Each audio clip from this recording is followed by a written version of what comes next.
Mesdames et messieurs, assalamu alaikum wa rahmatullahi wa barakatuh. Que la paix, bénédiction, mais aussi la miséricorde d'Allah soit sur vous tous. En fait, je suis tout à fait ravi de vous retrouver dans cette édition hebdomadaire de culture religieuse, votre fenêtre sur le monde islamique, sur le monde musulman, sur la religion islamique. Aujourd'hui, en fait, nous allons vous proposer un hadith tout à fait imminent, un hadith qui va parler de Mafatihul Khayr Maghaliqu Ash-Sharr. Avec plus de précision, notre grand prophète Mohammed paix et salut soit sur lui a dit « Certaines personnes sont des clés du bien et des serrures face au mal, et d'autres personnes sont des clés du mal et des serrures face au bien. Bonne annonce à celui dont Allah fait une clé du bien et malheur à celui dont Allah fait une clé du mal. » Donc c'est le grand hadith, les explications, les éclaircissements seront avec notre invité de marque, Dr Sami Mandour, le grand professeur à l'université de l'Azhar. Dr Sami, vous êtes toujours bienvenu sur Internet. Merci. Merci beaucoup pour votre présence. Merci. Et nous attendons bien sûr l'interprétation, les justifications, les explications, mais aussi les éclaircissements concernant ce hadith. Oui, Bismillahir Rahmanir Rahim. Alhamdulillah, wa salatu wa salamu ala sayyidina Rasulillah wa ala alihi wa sahbihi wa man wala. Rabbi shrah li sadri wa yassir li amri wa hlul 'uqdatan min lisani yafqahu qawli. En effet, vous avez bien cité un hadith très important du prophète Mohammed sallallahu alayhi wa sallam, puisqu'il s'agit de la finalité de l'islam. Il s'agit de l'objectif de la création de l'homme. Il s'agit de pourquoi l'homme est là dans cet univers. Et pourquoi le prophète a été envoyé. Et pourquoi le prophète sallallahu alayhi wa sallam a eu ce message et sa mission après tous les autres prophètes. Et pour dire quand même pourquoi tous les prophètes et messagers d'Allah ont été envoyés. Puisque normalement, quand Allah a créé l'homme, il a créé l'homme et il a dit وَهَدَيْنَاهُ النَّجْدَيْنِ. C'est-à-dire, Allah a guidé l'homme vers les deux chemins. Quand on dit les deux chemins, les deux voies, vous avez la voie du bien, la juste voie, et vous avez la voie de mal, le chemin de mal. Donc voilà la voie du bien qui mène au paradis et la voie de mal qui mène à l'enfer. Donc dès les débuts de la création, c'était comme ça. Allah a déjà précisé à Adam, à tous les prophètes, dès Adam jusqu'au prophète Mohammed sallallahu alayhi wa sallam, il s'agit de bien, appeler au bien et interdire le mal. Raison pour laquelle vous avez dans le Coran un verset très important. Il y a deux versets où l'on parle de la Ummah islamique, de la communauté musulmane, la Ummah de l'islam. Quand Allah a dit, vous avez le premier verset, Kuntum khayra ummatin, ukhrijat lin-nasi, ta'muruna bil ma'rufi, wa tanhauna 'anil munkari wa tu'minuna billah. Vous avez donc les qualités, les traits caractéristiques, les privilèges de cette Ummah, la Ummah musulmane. Vous avez tu'minuna billah, ta'muruna bil ma'ruf, tanhauna 'anil munkar. Vous avez donc trois conditions sine qua non pour faire partie de cette Ummah. Oui. Vous avez tu'minuna billah, c'est la foi. Vous devez avoir la foi en Allah subhanahu wa ta'ala. Tu'minuna billah, ta'muruna bil ma'ruf, c'est-à-dire enjoindre le bien. Wa tanhauna 'anil munkar, interdire le mal. Là, c'est ce qu'on appelle miftahul khayri mighlaqu ash-sharr. Quand vous êtes là, vous entraînez le bien. Et quand vous êtes là, vous interdisez le mal. Quand vous absentez, le bien n'est pas là. Et quand vous absentez aussi, vous absentez, le mal n'est pas là. Donc c'est-à-dire, vous êtes toujours là, donc c'est le bien. Si vous êtes toujours ici, vous interdisez le mal. S'il y a quelque chose de mal devant vous, vous devez l'interdire de la façon la plus adéquate à la lumière du verset coranique « Ud'u ila sabili rabbika bil hikmati wal maw'idati al hasanati wajadilhum billati » c'est-à-dire appelle à la religion d'Allah par bil hikmati, la sagesse, wal maw'idati al hasana, la bonne exhortation, et discute avec eux de la meilleure façon. Donc là c'est al-khayr, donc c'est le bien, le chemin de bien qu'on doit commencer. Ça commence dès la foi.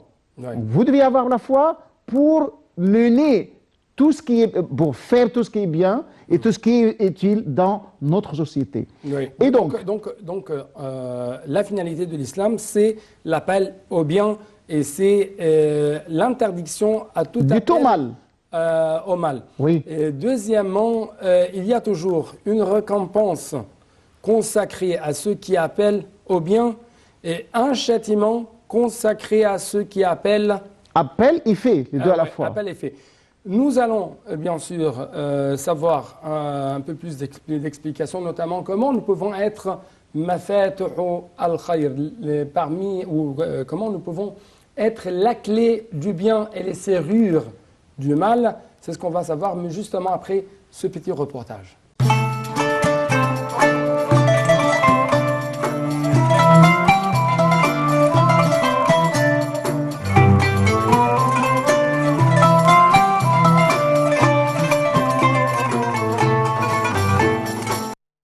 Celui qui veut être parmi les clés du bien, verrou du mal, les gens de bonnes nouvelles, alors qu'ils s'en tiennent à ce qui suit. La sincérité envers Allah dans les paroles et les actes. Elle est en effet la base de tout bien et la source de tout mérite. L'invocation et l'insistance auprès d'Allah, de la réussite en cela. En effet, l'invocation est une clé pour tout bien. Et Allah ne repousse pas un serviteur qui l'invoque et ne déçoit pas un croyant qui l'implore.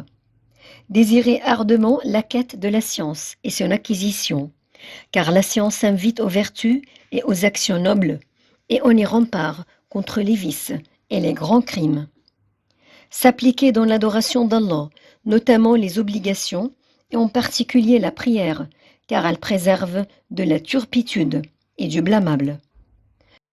Se parer des nobles caractères et de ce qui en est éminent, s'éloigner des mauvais comportements et de ce qui en est aissable. Fréquenter les bons et s'asseoir auprès des vertus, car les anges encerclent leur assise et la miséricorde les enveloppe. Et prendre garde aux assises des mauvais et des prévés. Elles sont certes ce sur quoi descendent les diables.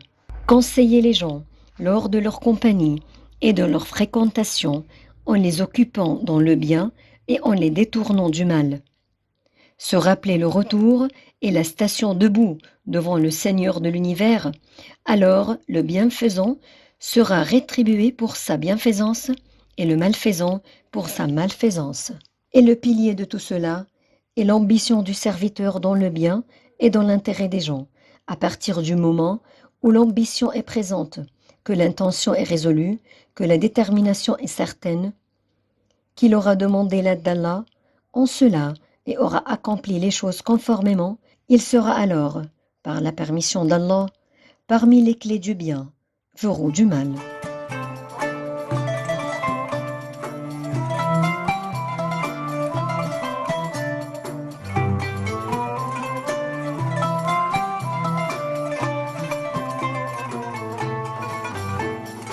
Donc, docteur Sami Mandour, il y a, si je peux dire, des raisons, il y a des moyens pour arriver à disposer de ce caractère, la clé du bien et les serrures du mal. Oui, c'est exactement ça, puisque nous avons déjà parlé de les traits caractéristiques de la Ummah musulmane. Et l'autre verset nous donne cette clé. Parce que l'autre verset dit « Waltakun minkum umma ». Vous avez la Ummah, la grande Ummah en général, et vous devez avoir un groupe tiré de cette Ummah qui va faire quoi? Comme le dit le verset « Ummatun yad'una ila al-khayr ». Donc nous devons tous appeler au bien. Wa ya'muruna bil ma'ruf. Et donc le Coran, dans les mêmes versets, insiste sur l'appel au bien et l'interdiction du mal. Et donc comment faire?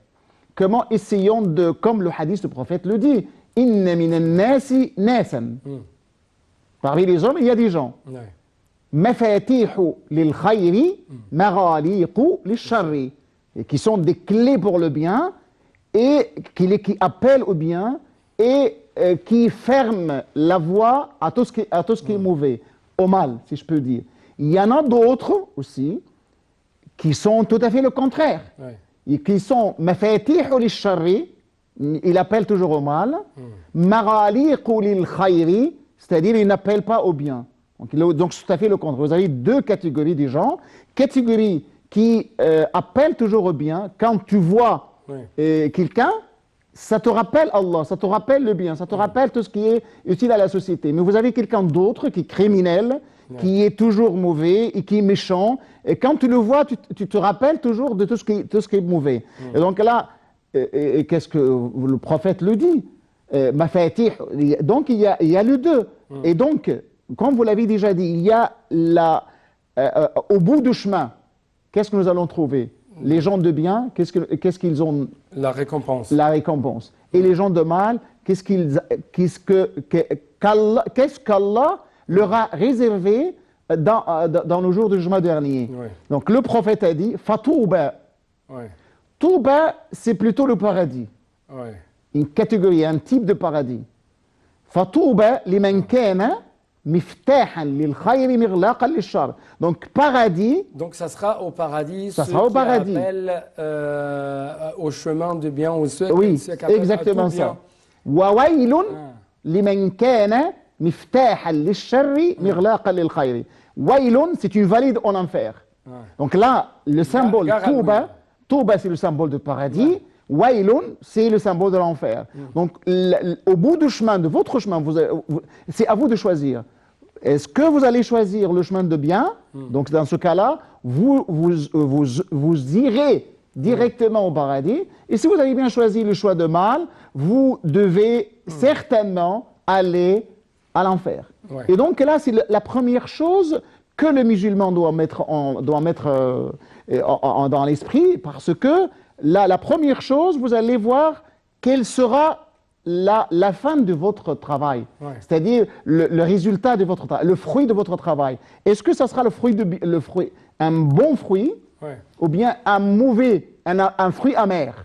Donc, celui qui fait le bien aura un bon fruit, comme c'est un fruit qui est bon à manger, mais celui qui fait le mal, il aura des fruits amers, c'est-à-dire l'enfer. Et donc, comment faire? La première clé, parce que normalement, quand il y a quelqu'un qui a dit, Allah a dit, La ilaha illallah miftahul jannah. Dire la formule, La ilaha illallah, il n'y a aucune divinité en dehors d'Allah, c'est la clé du paradis. Et le chemin de bien mène au paradis. Et donc, imaginez, vous devez avoir la clé. Et la clé, c'est quoi? C'est dire La ilaha illallah. Mais il y a quelqu'un qui a posé la question à l'un de grands tabi'in, de grands sahaba, qui ont déjà plus proche du temps du prophète, Wahb ibn Munabbih. Mais comment?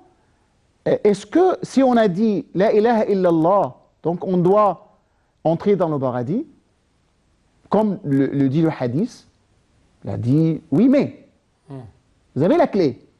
Mais quand vous avez la clé, il y a ce qu'on appelle d'ici, il y a oui, vous avez la clé. Et dans la clé, il y a des, comment dirais-je,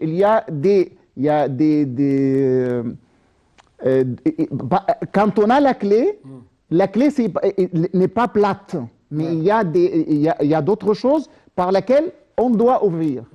Et donc, est-ce que vous devez avoir une clé qui n'est pas valable et entrer? Si la clé n'est pas valable, tu ne peux jamais entrer. Donc, pour avoir une clé valable, vous devez avoir des bonnes actions. C'est-à-dire, vous devez faire des actes. Donc d'après vous, il faut toujours lier ou relier plutôt les propos, la foi, l'attestation de foi, et les actions. Et les actes. Donc, c'est ça, pour cette raison, on a mafatih lil khayr. Vous avez dit la ilaha illallah. Mais vous avez beaucoup de criminels qui disent la ilaha illallah. Mais est-ce que ce criminel-là qui dit la ilaha illallah peut directement entrer au paradis parce qu'il a dit la ilaha illallah. Il a passé toute... bien sûr, ça dépend d'Allah, mais quand même, quand on essaye d'expliquer les choses, vous devez faire des bons actes, vous devez faire des actes vertueux, vous devez être miftah al-khayr mirlaq al-shar, c'est-à-dire vous devez faire du bien et appeler les autres à faire le bien. Ouais. C'est pour cette raison, quand vous avez dans un hadith, Inna Allah kataba al-hasanati was-sayyi'at, c'est-à-dire tout ce qui est fait est déjà prédestiné. Ouais. Mais maintenant, vous êtes en train de faire quelque chose. Vous avez l'intention. L'intention, c'est une condition sine qua non de tous les actes. Chez nous, surtout les actes cultuels. Et même les actes banals. Ouais. Et c'est pour cette raison qu'on dit toujours بالنية تتحول العادات إلى عبادات. C'est-à-dire, par l'intention, les actes banals qu'on fasse dans la société peuvent se transformer en actes d'adoration. Ouais. Mais comment ça? À travers l'intention. À travers l'intention, puisque maintenant vous faites une émission télévisuelle. Pourquoi tu le fais? Pourquoi tu fais cette émission? Vous, en tant qu'animateur, et moi, en tant que professeur, pour essayer d'appeler les gens à faire le bien. Donc, notre attention d'appeler les gens à faire le bien, ça nous donne des récompenses.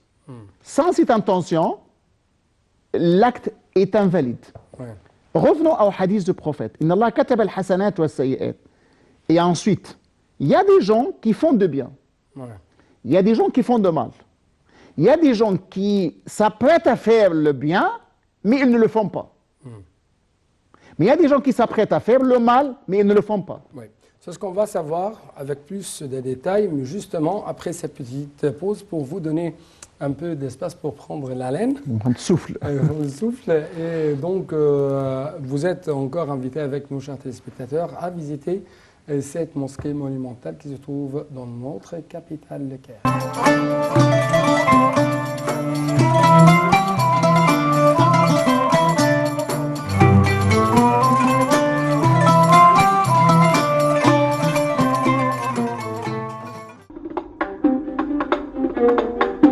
Lorsque le commandant des troupes fatimides, Jawhar al-Saqili, fut envoyé par le calife Al-Mu'izz al-Din pour conquérir l'Égypte, il entreprit la construction du Caire et y fonda la mosquée d'Al-Azhar en 969. La construction de la mosquée s'étendit sur 2 ans. La mosquée d'Al-Azhar ouvrit ses portes pour la première fois en 972.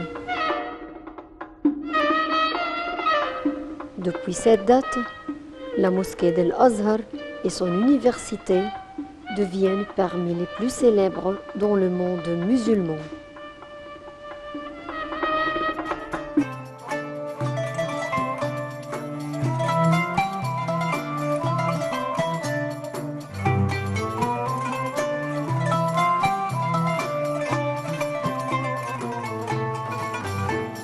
Donc, notre grand professeur, Dr Sami Mandour, il y a des gens qui voient le bien mais ne le font pas, mais n'essayent pas de le suivre.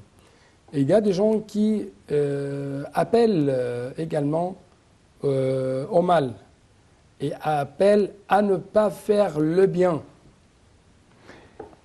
Vous avez 2 catégories de gens. Il y a le hadith dont on parle, Inna Allah kataba al-hasanat wa sayyi'at, parle de quoi exactement? Parle des gens, il y a la récompense d'Allah subhanahu wa ta'ala et il y a la punition. Si j'ai l'intention de te porter atteinte, de te frapper, par exemple, et moi je ne l'ai pas fait, dans ce cas-là, je dois être puni ou récompensé. Et si j'ai l'intention de te donner de l'aumône, et je n'ai pas fait, je dois être récompensé ou non? Là, il s'agit de quoi? Il s'agit de miftah al-khayr mirlaq al-shar. Parce que l'islam exhorte les gens à faire le bien et à éviter de faire le mal. À faire le bien, même si... même avec l'intention. C'est-à-dire, si j'ai l'intention de porter atteinte à quelqu'un, et donc je me rappelle d'Allah subhanahu wa ta'ala, je me rappelle, mais comment faire atteinte à quelqu'un? Mais c'est interdit. Allah m'a interdit de porter atteinte, de faire tort à quelqu'un. Donc je me suis rappelé d'Allah, et dans ce cas-là, je me suis interdit de faire le mal. Et dans ce cas-là, hein, j'aurais être récompensé. Même si je n'ai pas fait un acte de bien, mais j'ai l'intention de ne pas faire le mal. Ouais. Je n'ai pas l'intention de faire le mal. Allah, c'est très bon, c'est Oui. la grandeur de l'islam. Oui. Donc si j'ai l'intention de faire... Le mal, et je ne commets pas le mal, Ouais. dans ce cas-là, je serai récompensé. Parce que je me suis interdit de faire le mal. C'est ça pour l'amour de Dieu. Normalement, c'est pour l'amour de Dieu. C'est pas parce que je trouvais un policier, et donc le policier va m'arrêter si j'ai fait de mal. Non, c'est pas pour cette raison. J'ai évité de faire le mal, de porter atteinte à quelqu'un, de faire tort à quelqu'un, parce que je me suis rappelé que Allah m'a interdit de le faire. Donc je me suis interdit de le faire pour l'amour d'Allah subhanahu wa ta'ala. Donc dans ce cas-là, Allah me dit, vous devez être récompensé. Ouais. Je vous récompenserai, certes et certain. Parce que le hadith, le prophète, Inna Allah kataba al-hasanati wa sayyi'at, faman hamma, c'est-à-dire à l'intention, bi hasanatin fa'alaha, vous avez l'intention de faire de bien, donc tu as fait le bien, la bonne action. Donc dans ce cas-là, vous devez être récompensé. Et la récompense, c'est quoi? Vous avez une récompense redoublée en 10, redoublée en 700. Ouais. Donc vous avez la bonne action que vous devez faire, vous devez avoir 100 récompenses. Pas une seule, une qui va doubler en 10, qui va redoubler aussi en 700. وَمَنْ هَمَّ بِحَسَنَةٍ فَلَمْ يَفْعَلْهَا كُتِبَتْ لَهُ حَسَنَةٌ. Mais celui qui a l'intention de faire le bien, il n'a pas fait, il a aussi la récompense d'intention. Celui qui a l'intention de faire le mal, il n'a pas fait le mal, il sera récompensé. Ouais. Et celui qui fait le mal et a l'intention de faire une mauvaise action, il l'a fait, il n'aura qu'une seule mauvaise action. Qu'une seule sayyi'a. Mais pas le hasana, redoublé en 10, redoublé en 700. Donc si j'ai l'intention de faire... La grâce immense d'Allah subhanahu wa ta'ala. Si donc j'ai l'intention de faire une sorte d'action dans mes intentions et je ne le fais pas, donc ça sera récompensé d'une seule hasana. Oui. Bonne action. Mais si je le fais, ça sera redoublé en 10. Et même dans un autre hadith, la générosité, 700 hasana. Ouais. Et par contre, si vous avez fait du mal, c'est une seule sayyi'a. Là, il s'agit, quand on dit sayyi'a, il faut faire attention, il faut faire une différence entre deux sortes de sayyi'a. Deux sortes de mauvais actes. Puisque quand même, il y a une certaine confusion dans la mentalité de certains gens. Et là, c'est aussi c'est pour pousser, exhorter le musulman à faire le bien et ne pas faire le mal. Puisque normalement, le sayyi'a, c'est quoi? Vous pouvez faire, par exemple, la prière, c'est un droit divin d'Allah. Je le fais exclusivement pour Allah. Si je ne fais pas la prière, ça ne porte atteinte à aucune personne. À personne. Mais si je commence maintenant à semer le désordre sur la terre, à porter atteinte à quelqu'un, à faire tort à quelqu'un, à tricher par exemple, à, comme on le voit aujourd'hui, à faire le monopole des marchandises. Ce sont des mauvais actes, de mauvaises actions qui portent atteinte à des êtres humains. Dans ce cas-là, donc vous avez les deux catégories. La première catégorie, ça concerne Allah subhanahu wa ta'ala. Si vous avez bien abandonné un acte cultuel, comme le salat, comme la prière, le jeûne, le pèlerinage et tout ça, donc ça revient à Allah de vous pardonner. Mais si on a commis un acte abominable, criminel, un mauvais acte contre un être humain, que ce soit musulman ou autre, il s'agit d'un être humain. Ouais. Puisque l'être humain, en tant qu'être humain, est sacré Ouais. et inviolable. Et il ne faut pas violer ce droit. Si vous avez violé, bafoué les droits d'un être humain, dans ce cas-là, Allah ne pardonnera jamais le péché que vous avez fait, à condition que Ouais. l'être humain Ouais. pardonne. Ouais. Si l'être humain ne pardonne pas, Allah ne pardonnera jamais. En fait, on n'a plus de temps pour